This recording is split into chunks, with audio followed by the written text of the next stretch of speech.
할렐루야. 주은총 목사와 함께하는 영성 산책 시간입니다. 창세기 37장에 와서야 야곱의 아버지 이삭이 죽고 에서가 저 세산으로 떠나가고 명실공히 야곱의 시대가 되었습니다. 그가 상속자가 되면서 진정한 의미의 야곱의 시대가 시작이 되었기에 오늘 본문 2절에 야곱의 족보는 이러하니라 하면서 글을 이어갑니다. 그런데 야곱의 족보를 말하면서 요셉의 이야기가 나오죠. 창세기를 기록한 모세는 요셉의 모든 행적을 야곱의 역사로 취급합니다. 그 이유는 요셉이 이룬 모든 역사 가운데 그의 아버지 야곱이 생존해 있었기 때문입니다. 그래서 창세기 12장부터 50장까지에는 4명의 족장 이야기로 이루어졌지만 족보는 아브람과 이삭과 야곱의 족보로 이루어지게 된 것이죠. 또한 믿음을 고백할 때도 아브라함의 하나님, 이삭의 하나님, 야곱의 하나님으로 고백합니다. 오늘 본문인 37장부터 마지막 50장까지는 야곱의 11번째 아들인 요셉을 중심으로 이야기가 전개되어지죠. 야곱은 훈련받는 그리스도인을, 요셉은 고난 가운데서도 믿음을 지키는 그리스도인의 모습을 보여주고 있습니다. 성경에 나오는 인물 가운데 우리가 특히 더 많이 사랑하고 존경하고 닮고 싶고 따르고 싶은 인물이 있다면 단연코 요셉이죠. 요셉의 생애는 우리에게 아주 깊은 감동과 용기, 위로를 줍니다.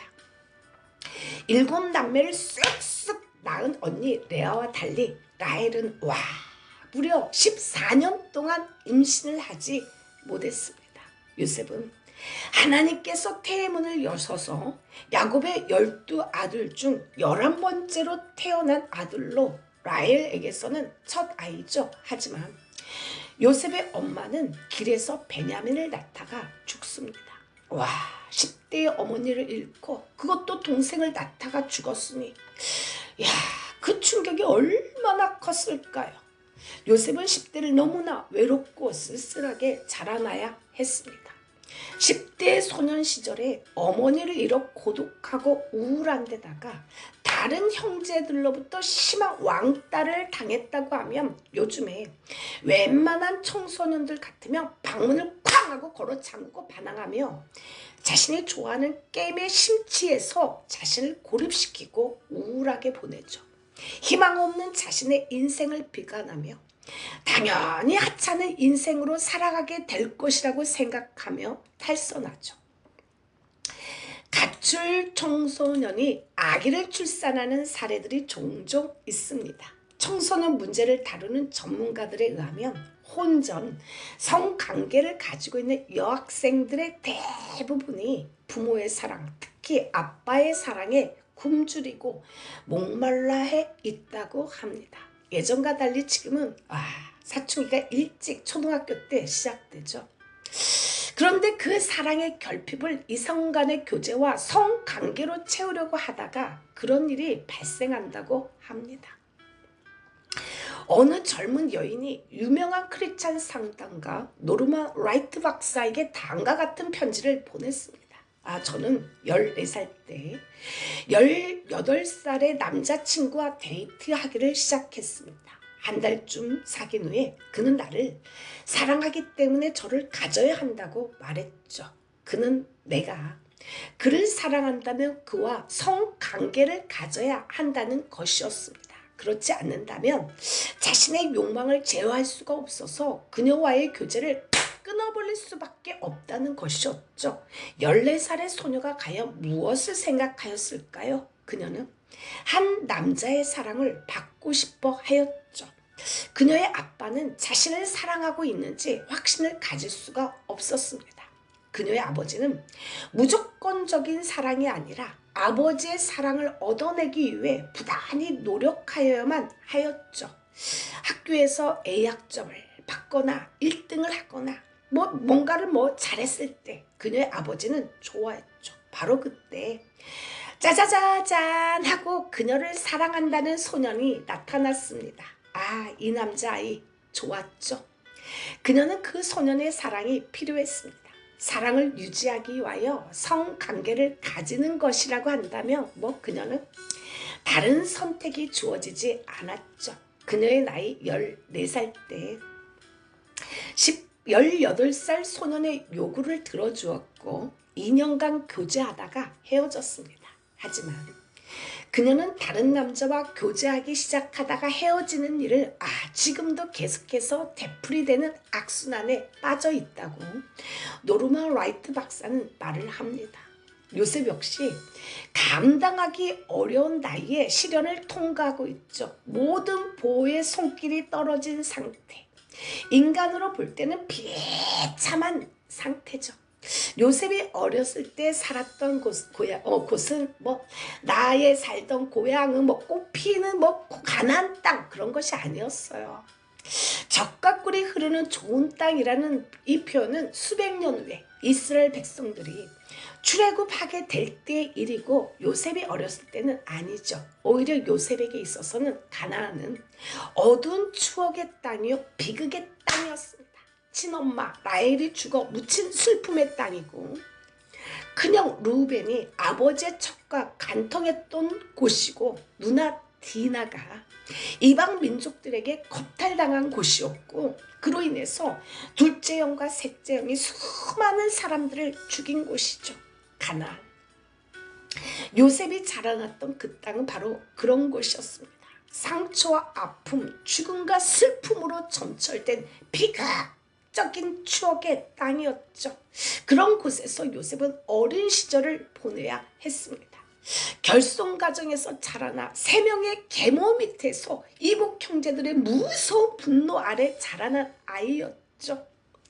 두려움, 슬픔, 염려, 시기, 질투, 고난, 외로움 등을 느끼면서 처절하게 어린 시절을 지내야만 했을 겁니다.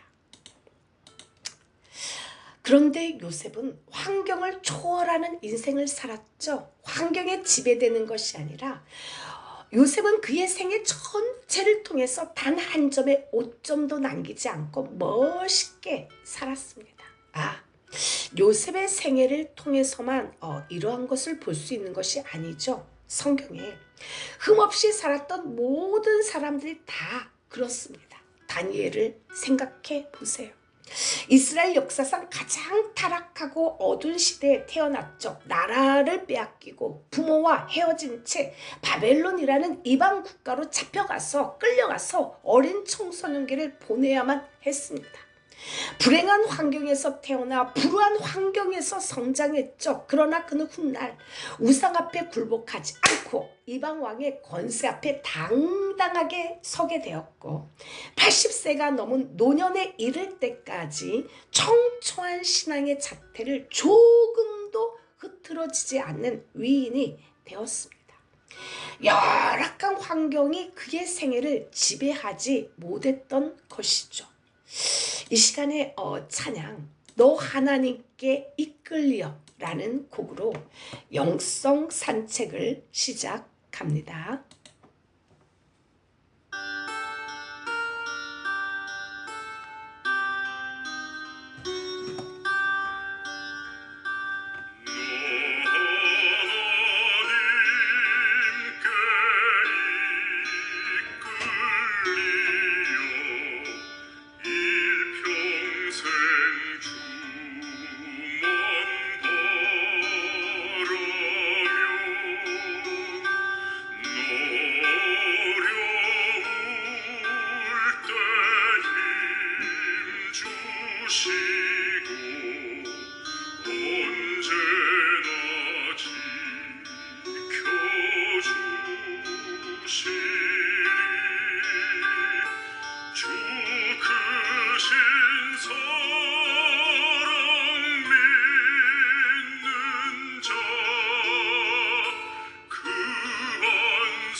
할렐루야.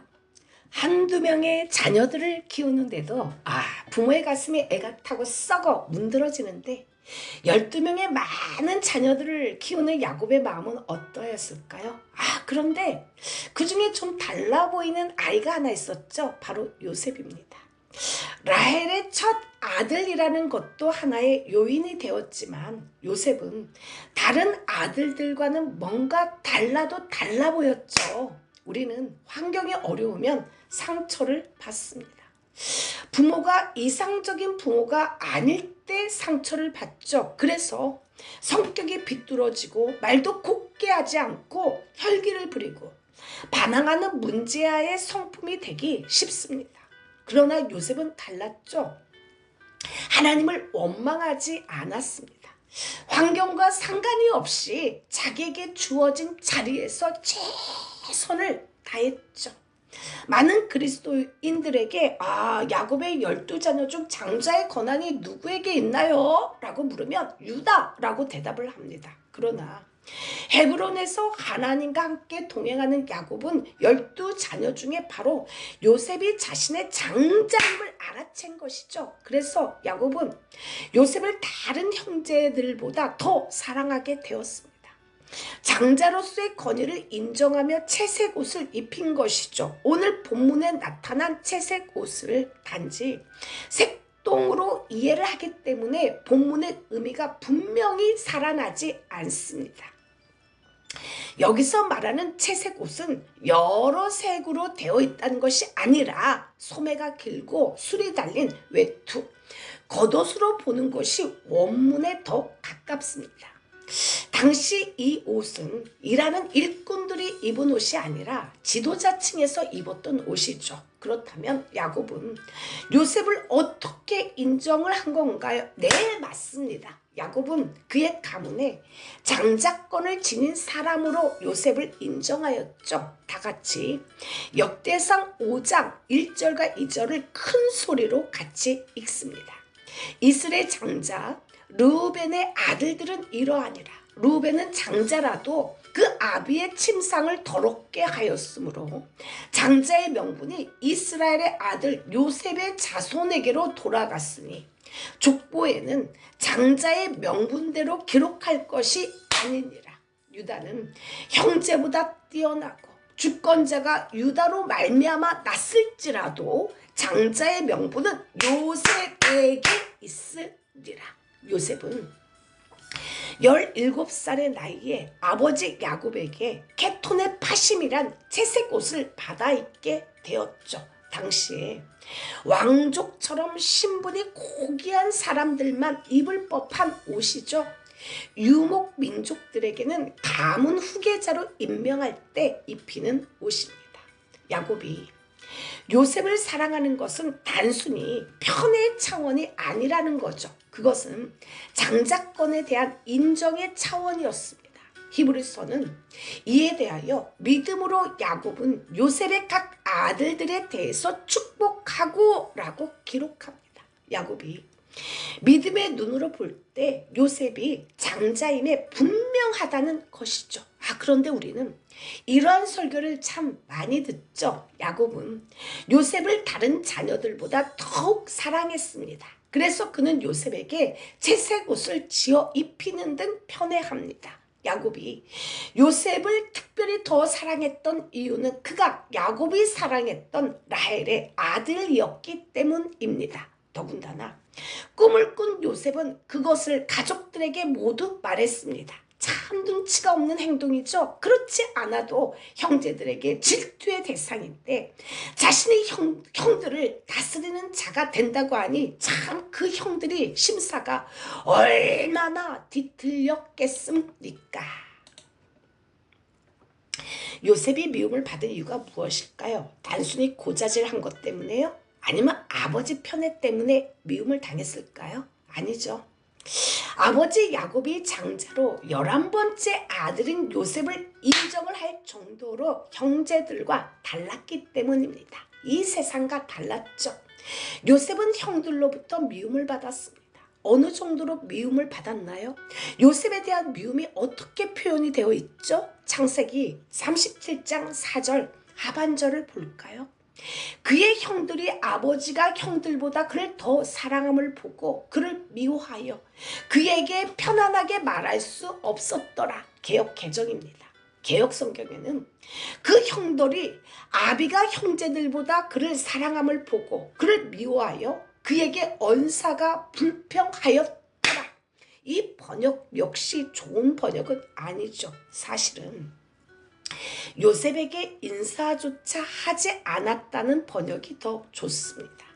형들의 미움이 얼마나 대단한지 집에 사는 동생을 보고 인사조차 하지 않을 정도라는 거죠. 아는 채도 하지 않을 정도라는 거예요. 우리가 부모님과 사이가 안 좋거나 형제 자매와 사이가 안 좋을 때 어떻게 하나요? 문을 쾅 걸어 잠그고 아는 척도 않고 인사도 안 하죠. 그냥 투명 인간처럼 무시해버립니다. 요셉은 형제들로부터 따돌림을 당했던 것이죠. 이런 요셉의 삶을 보면서 그리스도인들의 삶이 어떠한가를 단적으로 보여주는 예수님의 말씀이 있습니다.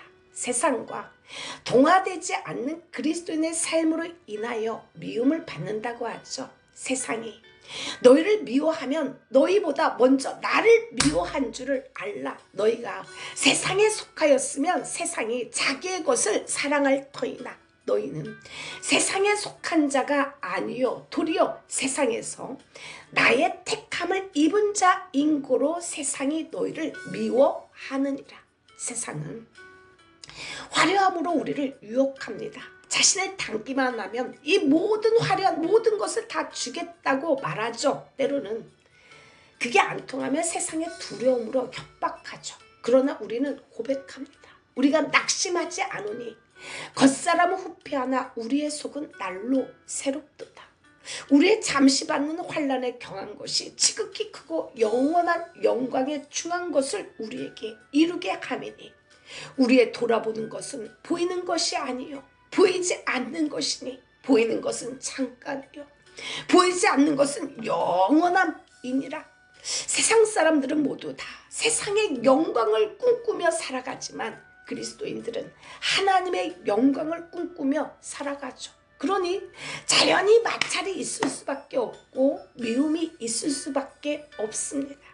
이것은 너무나 당연한 거죠. 요셉이 이처럼 자신을 지키려 애쓰다가 미움을 당하고 하나님께서 보여주신 꿈 때문에 비전 때문에 미움을 당하죠. 오늘 이렇게 시작된 미움은 요셉이 가는 곳곳마다 계속되고 있죠. 그래서 그에게 고난이 찾아옵니다. 그러나 그가 가는 곳마다 하나님께서 요셉과 함께 하셨습니다. 이것을 너희에게 이르는 것은 너희로 내 안에서 평안을 누리게 하려 함이라. 세상에서는 너희가 환난을 당하나 담대하라. 내가 세상을 이기었노라. 찬양 한 곡 올려드립니다.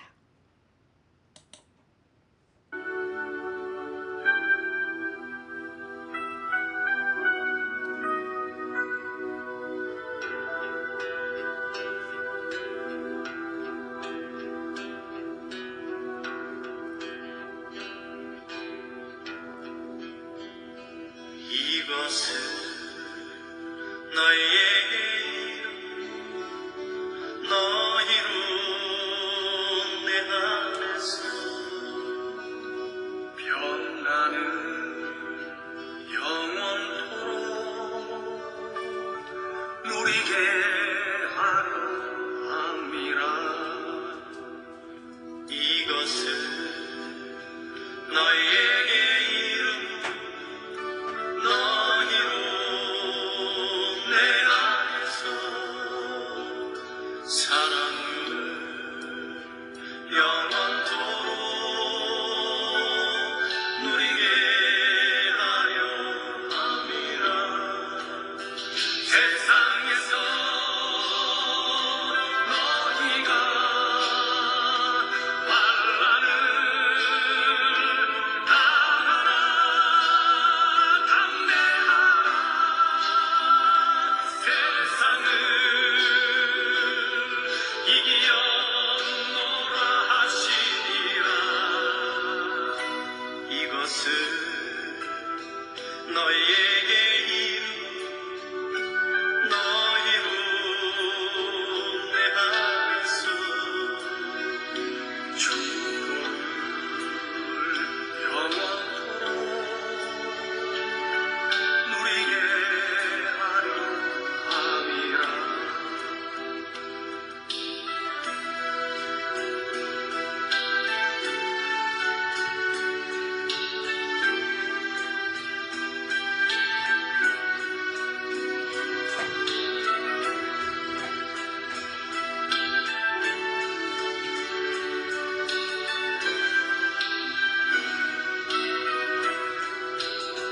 세상에서 너희가 환난을 당하나 담대하라. 세상을 이기었노라 하시니라. 이것은 너희에게 이룬 너희로 내 안에서 축복을 영원토록 누리게 하려 함이라. 누리게 하려 함이라.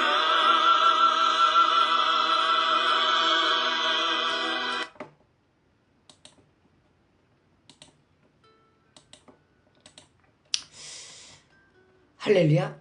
오늘 본문에서는 특별히 요셉이 하나님께서 주신 꿈을 이야기한 것 때문에 형들의 시기와 미움을 받고 결국에는 애굽으로 끌려가는 내용을 다루고 있죠. 다 같이 창세기 37장 5절로 7절을 같이 읽습니다. 요셉이 꿈을 꾸고 자기 형들에게 구하매 그들이 그를 더욱 미워하였더라. 요셉이 그들에게 이르되 청컨대 나의 꿈을 들으시오. 우리가 밭에서 곡식을 묵더니 내 단은 일어서고 당신들의 단은 내 단을 둘러서서 절하더이다. 저는 이 꿈 이야기를 보면서 놀라움을 금치 못했습니다. 하나님의 섭리가 너무나 놀라웠죠. 우리가 이 꿈 이야기를 들으면 가장 먼저 떠올려야 할 것이 있죠. 그것은 이 사람들의 직업입니다. 야곱의 아들들은 농사를 짓는 농사꾼이 아니에요. 그들은 양치기죠. 양치기들에게 목축업자들에게 무슨 놈의 밭에 볕단이 웬 말인가요? 차라리 그들에게 알아듣기 아주 쉽게 양 11마리가 요셉의 양 1마리에게 절을 하는 꿈을 꾸게 했다라고 해야 되지 않을까요? 그런데 하나님은 전혀 목축업자와도 상관이 없는 볕단의 꿈을 꾸게 하셨죠. 그 이유가 뭘까요?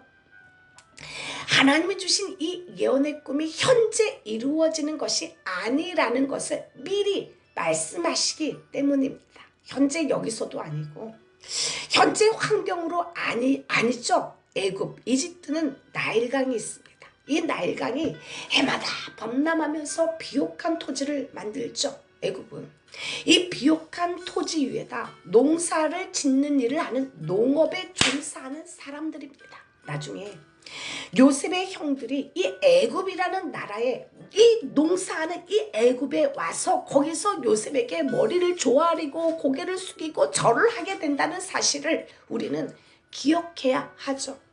하나님의 뜻과 섭리가 이루어지는 것은 지금 당장 현재 나의 환경에 얽혀있는 나의 생각과 뜻대로가 아니고 현재 나의 물질과 현재 나의 고착된 방식이 아니라는 거죠. 형들이 절을 하는 이 사건은 지금 이곳에서 양치게 하면서 이루어지는 사건이 절대 아니죠. 전혀 상상도 못하고 깨닫지 못하는 애굽에서 이루어지는 먼 훗날에 실제하는 사건이라는 것입니다.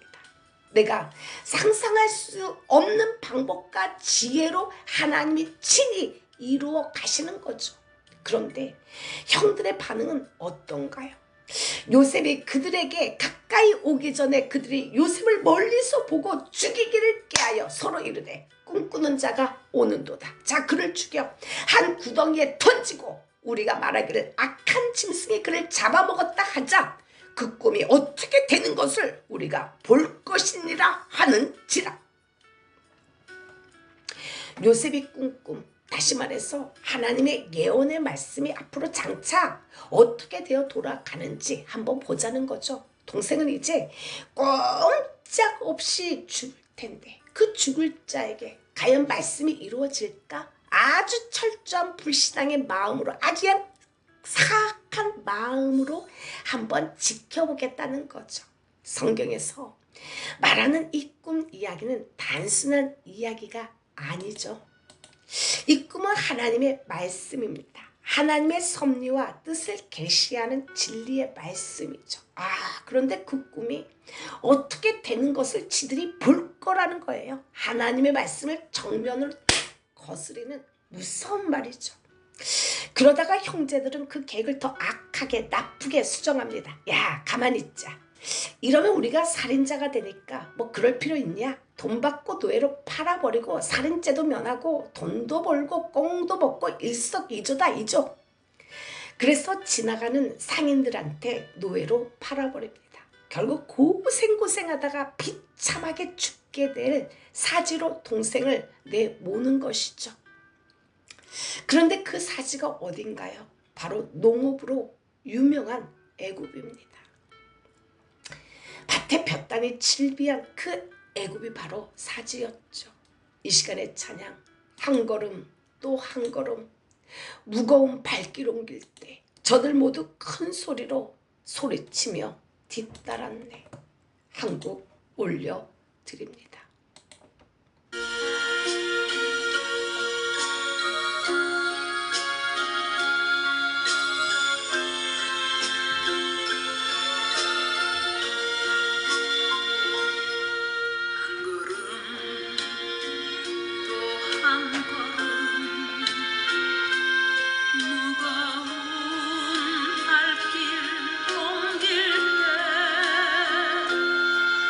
저들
눈물 내가 어찌 하리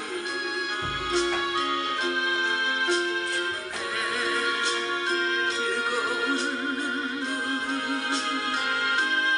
내가 어찌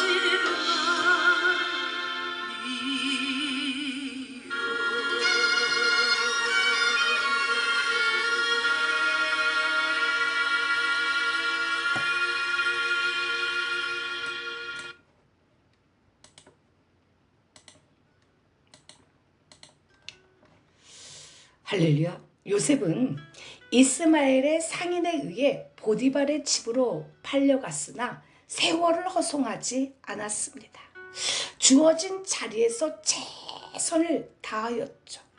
보디발의 아내가 유혹해도 하나님 앞에 진실하였죠.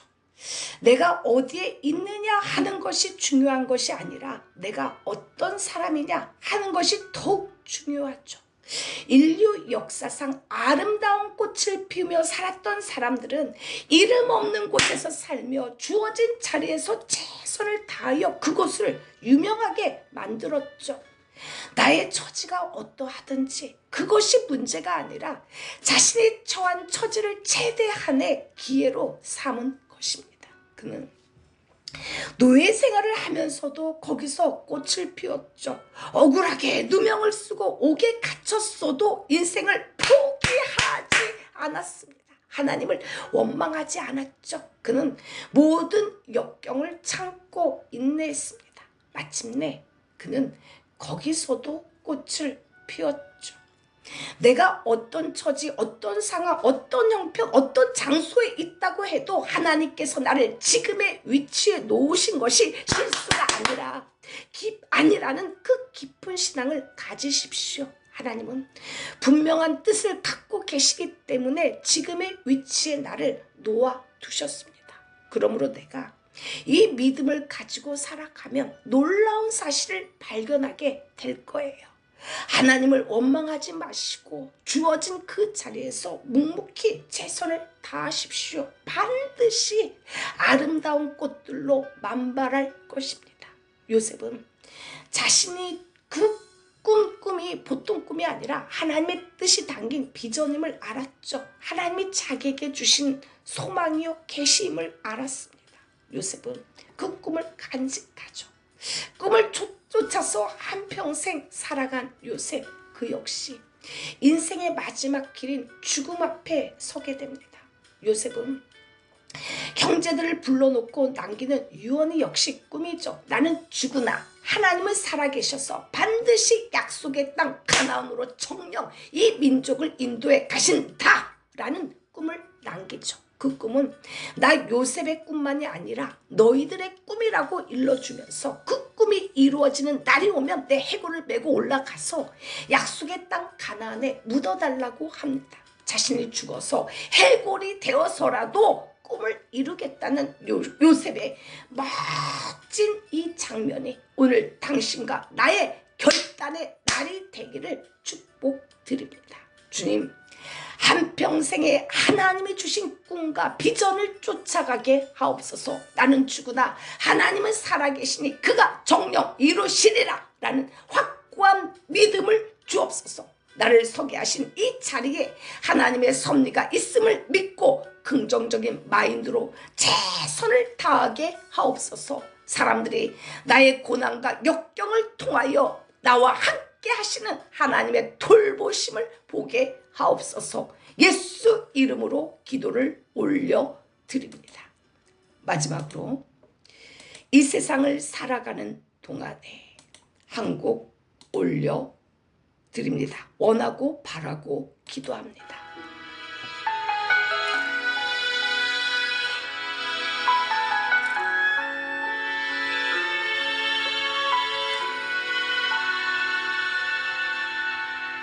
세상을 살아가는 동안에 나의 힘을 의지할 수 없으니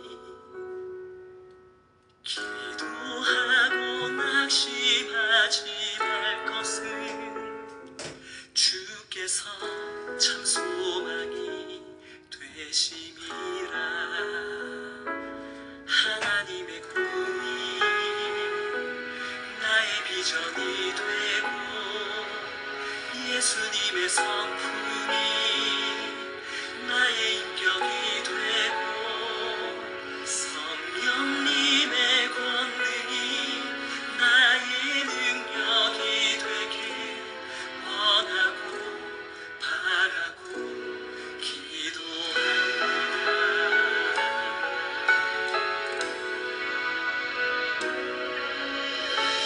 세상을 살아가는 동안에 나의 힘을 의지할 수 없으니 기도하고 낙심하지 말 것을 주께서 참 소망이 되시니라.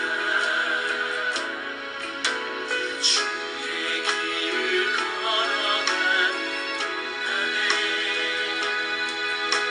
세상에 거두지할 수 없으니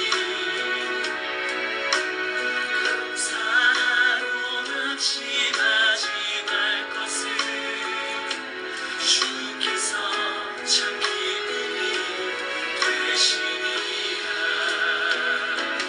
하나님의 꿈이 나의 비전이 되고 예수님의 성품이 나의 인격이 되고 성령님의 권능이 나의 능력이 되길 원하고 바라고 기도합니다.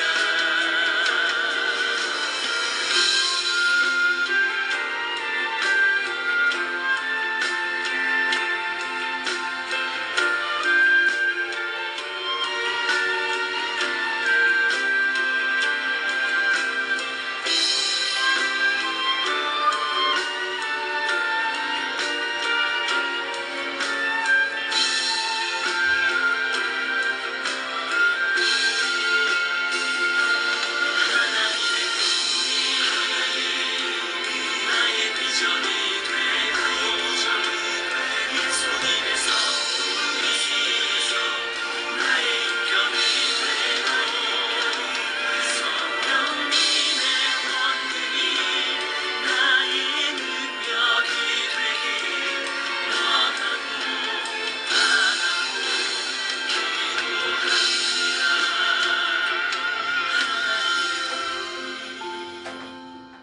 나의 비전이 되고 예수님의 성품이 나의 인격이